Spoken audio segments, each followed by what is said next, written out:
Good morning and welcome back. It is time for our interview.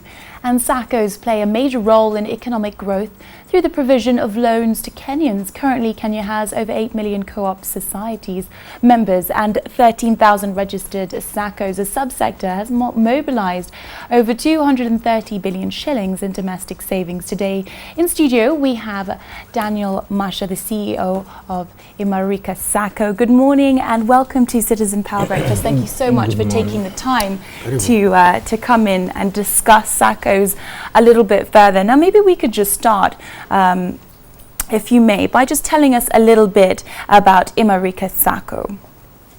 Imarika SACCO is a SACCO formerly known as Kilifi Teachers SACCO. It has recently been rebranded to Imarika SACCO.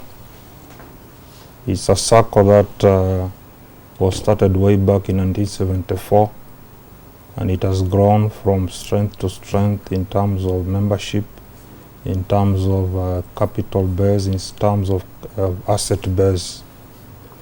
At this moment, it has an asset base of 2.5 billion, and we have 3 branches apart from the head office. We have a branch in Malindi, another one at Mtwapa, and another one at Mariakani. What kind of members do you have? Are they farmers? Are they teachers? What membership is there? Basically, we started with teachers. Yes. But over the years, and in particular, in 1997, the government froze the employment of teachers. And when we were looking at our growth projections at that time, we thought that if we confine ourselves to teacher membership, then we cannot talk of any growth. So that's why at 1998 we opened the common bond, and from that moment we have been inviting other people from other professions and other occupations to become our members. And even up to this moment, as I'm speaking, the 30,000 plus membership that we have not only includes teachers, but it also includes other people from other occupations, employees from private companies, other civil servants, businessmen and women. Now, is it on your website that you have a global membership? Could you tell us a little bit about that? Yeah, we have some members, some who are even in Britain, some who are even in Italy, who are our members. They joined our membership, and then some of them went for further studies, some of them went for employment abroad, and they are still our members. Okay. And you get your money, because there are various people from different professions. If the one profession who can do a check-off system, now these ones, how do they? Yeah, like I've said, like the teacher service, when we talk of teachers, we have a check-off system from the Teacher Service Commission. And the rest? We have other employers who also remit to us deductions through check-off. But those who don't have check-off, we have a specific arrangement with them, because we have the front office service activity where these members open savings accounts, and through the savings accounts they are able to deposit their cash in those savings accounts. And through the savings account we are also able to institute standing orders for which these members can be able to contribute shares on a monthly basis through those standing orders. Okay, so let's discuss a little bit about the operationality and structure of SACCOs. How do you join and become a member of the Imarika or any other SACCO? Are there sort of eligibility or qualifications that you have to meet? Under Imarika SACCO, as I've said, we invite all Kenyans to become our members. And the requirements here that you have to be age 18 and above, you have to have your national identity card. The minimum, before coming to the minimum contribution per month, you have to pay an entrance fee of 500 shillings. The minimum contribution per month is 500 shillings, the maximum is 1,100 per month. So basically, by doing that, you can become our member. You can visit our offices and the branches which I've already mentioned.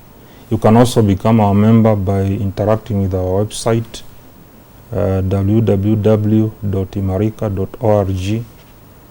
We have a registration form there in the website which you can download and be able to register as a member of Imarika Socko.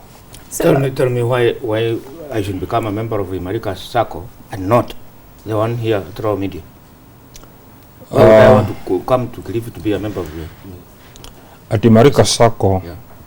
We are as I've said, we have rebranded, and one of the brand promise that we have by rebranding is that we are developing a culture of a caring Socko. We are also talking of togetherness. We are also giving look at our products and services. When you look at our products and services, they address all the needs of our membership. What are those? How different are they from any other Socko? For instance, Yeah. we have products that focus on children. We have a Malaika Junior savings account, and a member here can be able to save for his or her child through the Malaika Junior savings account. Apart from that, we have the Ekeza savings account. The Ekeza savings account is an account that is focused not only on those members who have pay slips, but it is open to members who don't have pay slips, so long as they have a business which they can prove through their monthly consistent deposits into their accounts. These members can be able to get a loan equivalent to 48 times of the average savings for 6 months. Okay. We believe that these are unique products which we are offering as Imarika Socko. So Saccos are gaining a lot of traction in the Kenyan context. What benefits do Saccos have versus other financial institutions, let's say commercial banks? The first thing with the Saccos is that Saccos are member-owned organizations. When you look at a Socko, the member is the owner, at the same time the member is a customer. This is very much different from the other financial institutions, where basically when you go there for service, you are going there as a customer. But with the member of a Socko, this is also an owner. And particularly at Imarika, we are not just looking at that member or that customer on the basis of money. We are looking at that person as a member on the perspective of the services or the needs which Imarika is ready to offer to that particular member. But as a member, if somebody was thinking, okay, look, I want to get a loan, and they've got the option of a Socko or going to a bank, is there a difference in the interest rates that you would get from a bank, or the actual repayment plan? Let's actually talk about the financial differences between Saccos and financial institutions. Yeah, there is a lot of difference, particularly on interest rates. For instance, when we say we are charging 15% per annum, we are doing it at a reducing balance model. To the extent that when you look at a loan that has been granted to a member, say for 10,000, repayable in 10 months, for the first month of the repayment, if that member pays 1,000, you are charging interest of 15%. The next month, you are charging the interest at for the amount of 9,000, which is the balance. So effectively, the effective rate at the end of that term of the loan does not actually become 15%. It even comes to 10% effectively. pegged on the balance. Pegged on the balance. Mm-hmm. So there's a very big difference because our loans are actually more affordable than the loans which a person can get from a commercial bank or any other financial institution. The major problem with Soccos has been corruption and mismanagement. A lot of Soccos, particularly the big ones, the national ones, the managers and the directors in collusion with Minister of Cooperative officials give themselves loans which are not serviced. At the end of it, the small saver, the small person who wants 10,000 will not get it because the money is not there. How different is your Socko from this? Our Socko is really quite different. We have espoused the values of integrity and honesty at our Socko. Who is supervising you? Who makes sure that happens? We have a regulator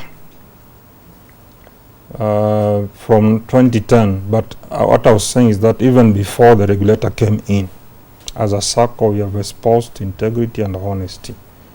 And when the regulator came in, the regulator here is the Socko Society's Regulatory Authority, SASRA.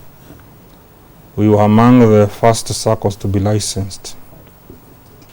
And under that supervision, we are able to send monthly reports on very, very specific ratios that we are supposed to comply with. And that even includes reports on lending, insider lending. Insider lending, I mean the board of directors and even management. We send reports every month to SASRA, who regulates us. So at Imarika Socko, I can assure members that their money is actually very safe. If we discuss not just your Socko, but the wider context of Soccos in Kenya, let's just discuss the legal framework and regulations that govern Soccos to ensure that, as you mentioned, that corruption and mismanagement doesn't happen. Yeah, basically, after the enactment of the Socko Act 2008, what came up thereafter was the enactment of the SASRA regulations.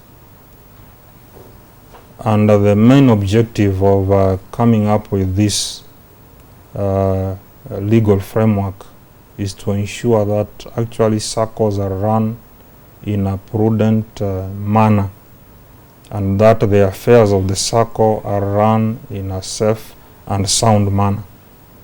So when you look at those specific acts, particularly the Socko Society Act and the regulations, you will see a very deliberate attempt by the government to ensure that these institutions are run efficiently and that their financial soundness or their financial affairs are properly run. For instance, I've mentioned ratios here. Under these ratios, we have the core capital ratio, we have the deposit ratios, we have the liquidity ratios. All these ones are supposed to ensure that the Soccos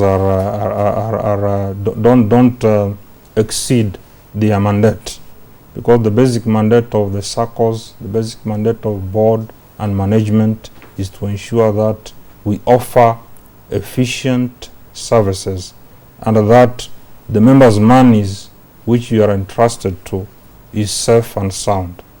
So all these ratios are supposed to ensure that. And with the SASRA there, as I've already said, the reports that we send there on a monthly basis, SASRA is able to look at those reports and able to regulate us. Where we go wrong, they normally advise us, they normally direct us on what to do to ensure that everything is run sound. One big other problem with the Soccos, I'm not talking about yours, but generally, is that they go beyond what they're supposed to do. The essence of Socko is credit, you save and borrow. Savings and borrowing. Me borrowing. But officials and managers of the Soccos go and do other things. They want to go and open a bar. They want to go and start building houses. They want to go and trade. In the process, the person who wants to build his own house or to develop themselves, you go and develop things for them, so that is a window for corruption. And that's what happens. That they go doing other things that are not basic, which are not the core business.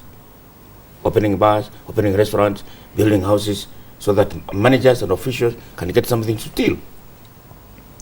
How do you say about that? Maybe my comment on that one is that if that used to happen, I strongly believe that with the enactment of the Socko Act 2008 and the regulations that have come in place, that there is actually no room for that anymore.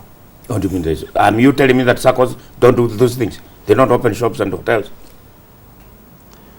They don't go constructing houses anymore? Maybe that is not for me to comment, because maybe the best Does your cooperative do that? No, we don't do that. We just lend and members to borrow and save. That's all. In our own perspective, what you are saying, you are just saying you are very right. You're supposed to do here, when you talk of a Socko, the core business is savings and lending. Full stop. So when it comes to other areas of investment, what I know is that previously there was the Ministry of Cooperative Development and Marketing, and whatever venture that a Socko needed to undertake, which was outside the core objective, they must have, they was required to seek the approval of the Ministry of Cooperative. Yes, they don't get the approval from the district cooperative officer after giving them some money. And they will approve that without any problem. And you find that a cooperative society, members have nothing to borrow, because they went and started a shop which went on getting losses, or they went building structures which never got completed, or they were pretending they were building members' houses. I don't know whether yours, as you say, is clean out of it. There were laws and rules that were supposed to be observed against investing in what we may call non-core business. They were there, and I know very well that they were there. Okay, well, we've had some people who are sending in some questions. We have somebody here who didn't give their name, but they said that I used to be a member of Transcom Socko. I did resign 3 years ago, and the Socko refused to pay back my share, accounting to 200,000 shillings, even after writing several letters. So please assist me on how to get back my shares. Yes, you can't. So maybe not in particular to this Socko, but in general, if somebody is a member of a Socko and leaves a Socko, what is the procedural process in terms of them perhaps getting back their investment? One aspect I've talked about is that it is very, very important for any Socko to manage their liquidity very well. And that is one aspect which SASRA, as I've said, the Socko regulations stipulate. If that is done very well, there will be no question of a member demanding his dues or shares and not getting it at the right time. Mm-hmm. So in a situation like that, what would be the best course of action to take? The best course of action, I don't know, because the particular member should refer that problem to his or her Socko. And if at that stage maybe his or her Socko cannot be able to solve that problem, then he should refer it to the parent ministry, which is controlling Soccos and the cooperative movement in general. They are the ones now who can intervene in such a matter. Okay. We have another question here. Somebody just wanting to know if the Imariko Socko is in Kisumu. It says they live in Kisumu and they want to know if you have a branch there. Imarika Socko right now is not physically in Kisumu. But what we are saying is that we have an interactive website, which I've already mentioned here, www.imarika.org. And we want to take advantage of the ICT platform to reach members or potential members wherever they are in Kenya. In our plans, maybe medium term and long term, we have those intentions of opening physical branches. But right now, that does not actually hinder anyone from becoming our member, because we are taking advantage of the ICT platform that we have. Our members have already said, whoever is interested to become a member, we have a registration form which he or she can download from our website. And in case of a loan, the same. If I'm in Kisumu and I'm a member of Imarika, if I go to your website, I'll get a form to apply for a loan. Yeah, I get all the approvals online. We are in the process of actually updating or upgrading our website. So there's no point of me being a member. To be able to do that. There's no point of me being a member from Kisumu if all I'm going to save, but I can't borrow. The members will be able to borrow. Our members will be able to borrow in this period of in the next 1 month or so. We are in the process of upgrading our website to be able actually to do that. That a member can be able to download even a loan form and apply online. And then how do you get the guarantees? We also okay, the question of guarantee is not only because guarantee here is we are talking about security. Yeah. Our system allows even for collaterals, depending on the type of loan, because we have very many we have several types of loan products. There may be those loan products that may not require even the collateral, may not require even the guarantees. Those I think we may be able to offer maybe direct on the online. But we are still working on those processes. Maybe within the next 1 month, we are sure we'll have upgraded our website to be able to interact even to that level. Okay, and as we wind up, maybe you could just discuss what you see as the future of SACCOs as sort of a financial structure in Kenya. The one thing is that when we talk of SACCOs, this is a unique model. A unique model in the sense that, just as my friend Mutegi has said here, basically to serve and borrow. And a basic economic concept here says that the economy cannot grow unless we have capital. And you cannot have capital unless people save. Be it individual households, farms, and even the government. Without savings, you cannot develop, and you need capital to develop.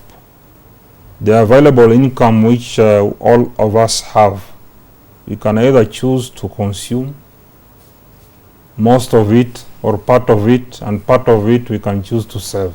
But it's only through savings that we can be able to have capital for development. So the future here of the SACCOs is that a SACCO is a very viable vehicle for reaching out to most people in this country more than the other financial institutions. The SACCOs are more, to me, they are more connected to the people, even at the grassroots level, than the other mainstream financial institutions. Okay, fantastic. Thank you so much for your views. Obviously, understanding that SACCOs really are a catalyst to economic growth. So thank you, Mr. Masha, so much for coming to studio. We really appreciate that. Thank you very much. And that is all that we have time for this morning. Thank you very much for joining us on Citizen Power Breakfast. And I'm taking Joe. Can you enjoy the rest of the day? Yes, please do enjoy the rest of your day. Thank you so much for watching. Thank you.